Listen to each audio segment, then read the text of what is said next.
আমাকে 2017 4 December 4 December আমি যখন যাচ্ছিলাম এয়ারপোর্টে নিজে গাড়ি চালিয়ে আমার মেয়েকে আনার জন্য, সেখান থেকে আমাকে DGFI director general of forces intelligence, army, navy and air force মিলে যেটা কুখ্যাত আয়নাঘর কিংবা যেটা বলেন টিএফআই, তাদের লোক আমাকে অস্ত্রের মুখে তাই টেনে নিয়ে যায়। রাস্তায় অনেক ধস্তাধস্তি মারামারি হয়, কিন্তু ওদের সাথে আমি পেরে উঠি পারি নেই, কারণ ওরা ছিল মাইক্রোবাসে 10-12 জন লোক, আমি ছিলাম একা এবং ওদের সবার হাতে অস্ত্র ছিল। আমাকে ধরে গিয়ে 14 মাস রাখা হয় টর্চার সেলে। আয়নাঘরের দুটো ভাগ আছে, যেটা আপনাকে আয়নাঘর এখন বলেন যেটাকে আমি জিআইসি বলি, জয়েন্ট ইন্টারোগেশন সেল, ডিজিএফআই এর কচুক্ষেতের পিছনে। আপনারা বাই দিস টাইম সবাই জানেন, এবং আমার দুর্ভাগ্য যে আমি দেখতে পারিনি, কিন্তু যেটা আমি দেখেছি টিভিতে, তার বোধহয় 40 ভাগ তার ডিস্ট্রয় করে দিয়েছে। আপনারা যদি আয়নাঘর কি আসলে জানতে চান, তাহলে বড় বড় যদি আপনাকে যে কি বলে কন্টেইনার আছে না, লোহার কন্টেইনার দেখেন জাহাজে যায়, ঠিক ওইরকম যদি আরো লম্বা করেন, অন্ধকার করে রাখেন, যে ওটা ভিতরে যা থাকে ঠিক আয়নাঘর তাই ছিল। এখন যেটা আপনি দেখেন সেটা ছিল না, যে অনেক অনেক অনেক জঘন্য ছিল। এবং তারা সেখানে আমাকে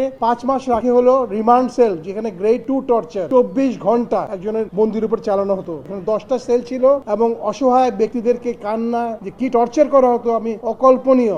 আমার সবচেয়ে খারাপ লাগে, সবচেয়ে অবাক লাগে যে আমি সেনাবাহিনীতে যখন ছিলাম ক্যাপ্টেন হিসেবে চাকরি আমি অবসর করি, মানে আমাদের শহীদ প্রেসিডেন্ট জিয়াউর রহমান উনাকে ট্রেন করার পর আমি চাকরি ছেড়ে দিই। এবং তারা যে কর্মকর্তারা আমার সাথে চাকরি করেছে এবং বিদেশে দেশে, সেই ব্রিগেডিয়ার, সেই কর্নেল, তারাই অবসর নিয়ে আমাকে যে অমানসিক অত্যাচার করতো, যেটা কি মানুষ, এটা কি মানুষ না? ট্রাইব্যুনালে কেন এসেছেন? আমি দায় করতে অভিযোগ দিতে যে এদের যারা পারপেট্রেটর, যারা শেখ হাসিনা, যে আমি অভিযোগ দিয়েই আসছি না। কার বিরুদ্ধে অভিযোগ দিয়েছি ওটা যদি আমাকে ট্রাইব্যুনাল বলতে শেখ হাসিনা ছিল, তারেক জিয়ার রহমান ছিল, তারেক সিদ্দিক ছিল, আর্মি চিফ ছিল, নাম যদি আমি জানি না, ট্রাইব্যুনাল যদি আমাকে বলবো আমি সেটা, যদি ট্রাইব্যুনাল আমাকে বলতে আমি সেটা বলবো।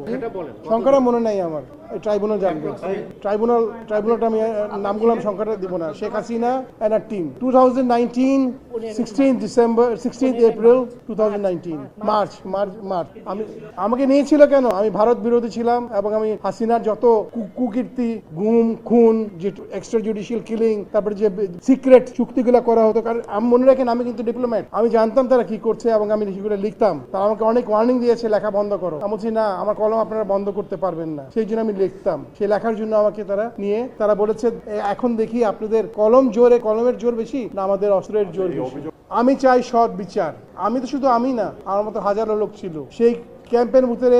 20টা ছিল নর্মাল রুম, 10টা ছিল রিমান্ড, 10টা ছিল নর্মাল পুরনো পাকিস্তান আমল সেল, আর 2টা ছিল ভিআইপি সেল। ওখানে